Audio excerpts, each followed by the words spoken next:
5 ways British and American kitchens are very different. Now, how different can they be? But yeah, let's find out. Let's get straight into the video.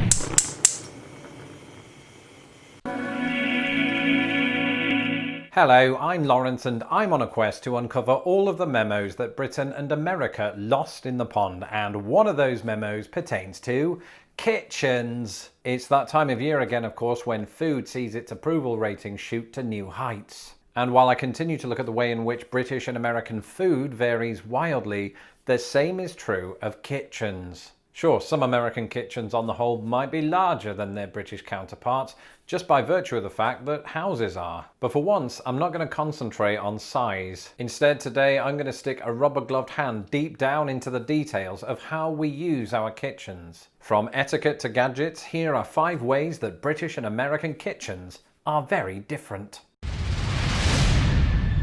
I don't know if you've heard this or not, but my homeland of Britain may or may not be obsessed with tea. We're so obsessed, in fact, that when everybody was worried about running out of toilet roll, we were clearing the shelves of PG tips. And our obsession with tea can be seen through the gadget we use to make it, the electric kettle. An electric kettle is a kettle that is electric. That is... See, I'm not a tea drinker. Do you know, that might sound crazy for being a British person. For me, I don't know, I never had that obsession with it. I like a coffee. I like a coffee in the morning, but for me, the electric kettle, what I use it for is if I was to cook, I could heat up the water quickly, get it to boiling point, pour it in the pan, you're already at boiling point. If you put cold water in a pan, it takes ages to hit boiling point. So that's what I pretty much use a kettle for either coffee or for cooking when you want to get the water to boiling quickly.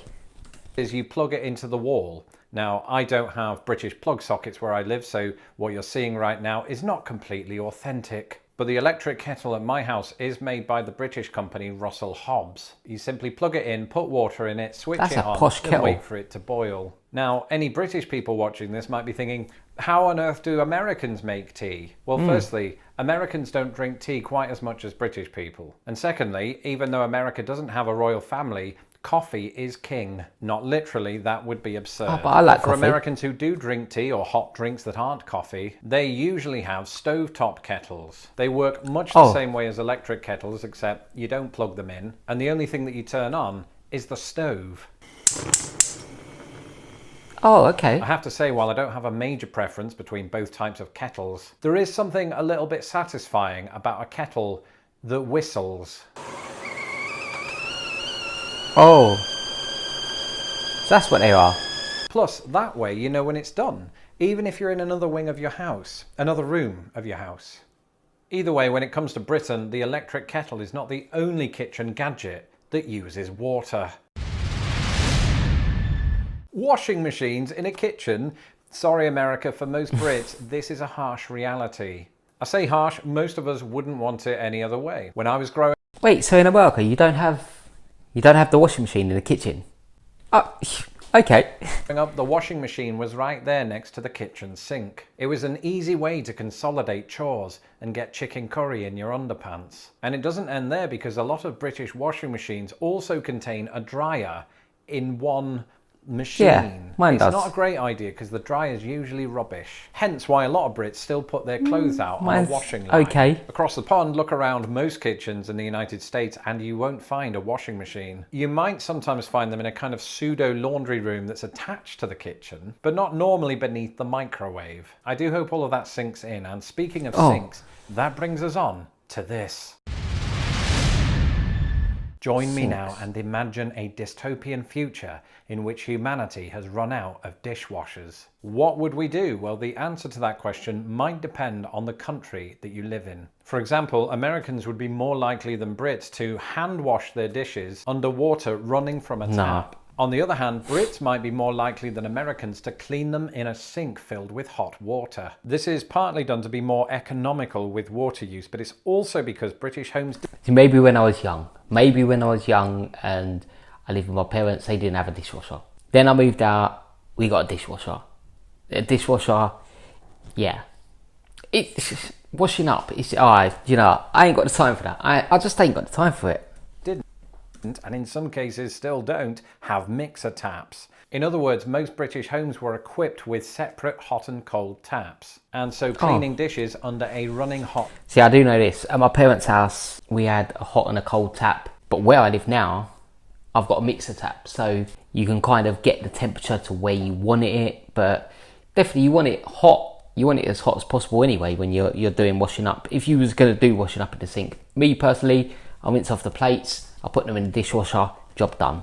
Tap might result in third-degree burns. However, primed almost universally with mixer taps, which help them to regulate temperature, Americans don't have to worry about that. Additionally, American kitchen sinks often come equipped with gadgets that might seem alien in some British homes. For example, and this is one of my favourites, the garbage disposal. This is a mechanical feature inside plug holes that breaks up waste. It's also the cause of death for 57% of people in American horror films. And the other delightful gadget that's found in a lot of American sinks is the sprayer hose. This is kind of a pre-clean thing where you spray all of the gunk off the plate and then you clean your... That I could do with. Both of those gadgets. When you rinse off a plate and you get the bits of food, if it could cut it up, gone, see you later.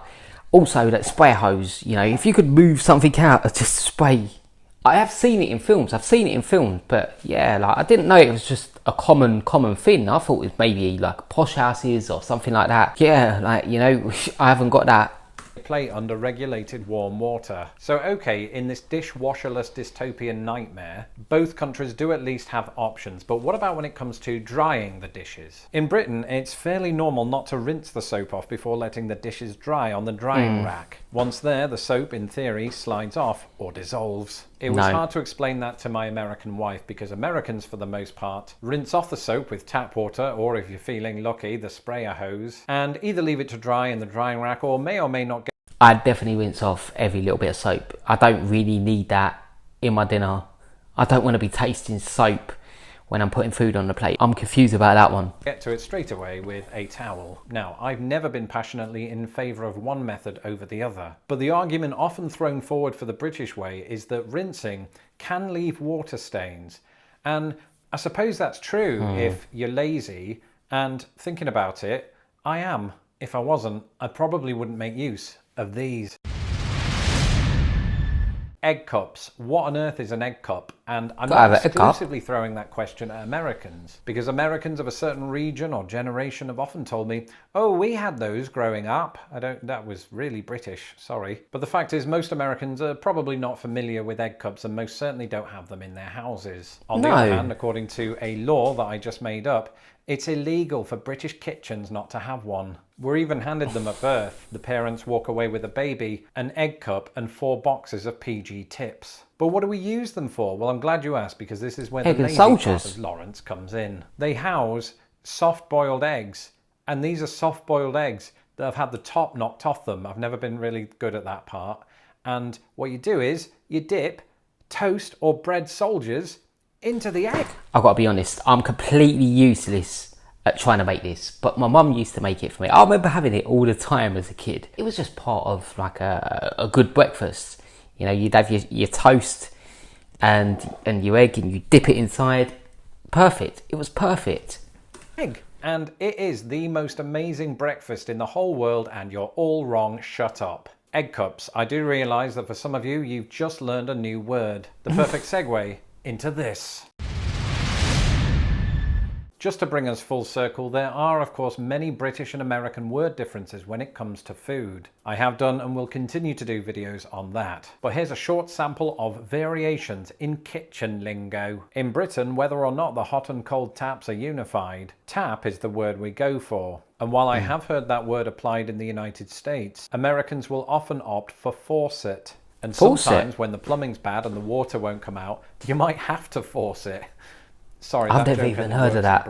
Anyway, whether it is tap or faucet, you will need one to do the washing up. Washing up, that's what Americans say when they just take 5 minutes to clean themselves. In Britain, that's our phrase for doing the dishes. And if we're not being lazy, we might dry the dishes by hand. In order to do this, we use what is known as a tea towel. In America, I've heard many variants on this, but you might be hard pressed to find somebody that uses the term tea towel. Instead, in Indiana, I think I most commonly heard dish towel. In my house, I don't know about anybody else's, these can often be found hanging from the oven. I don't know why I did that, because actually both countries use the word oven. But in Britain, we also call it a cooker. And that's something for which my wife has ridiculed me for 15 years. I call it a Thank you cooker. for watching this latest Vlogmas episode. Be sure to subscribe to my channel so you can keep up with all of my daily videos through Christmas. Well, thank you for watching the video. 5 differences between British and American kitchens that I didn't know about. I learnt some things there. Definitely, I learnt some things there. How do you live without a kettle? I don't use it for tea, I use it for so many other things. Thank you for checking out the video. If you enjoyed the video, please hit the like button. If you really enjoyed it that much, do hit the subscribe button because I will really appreciate that. I will see you on the next reaction.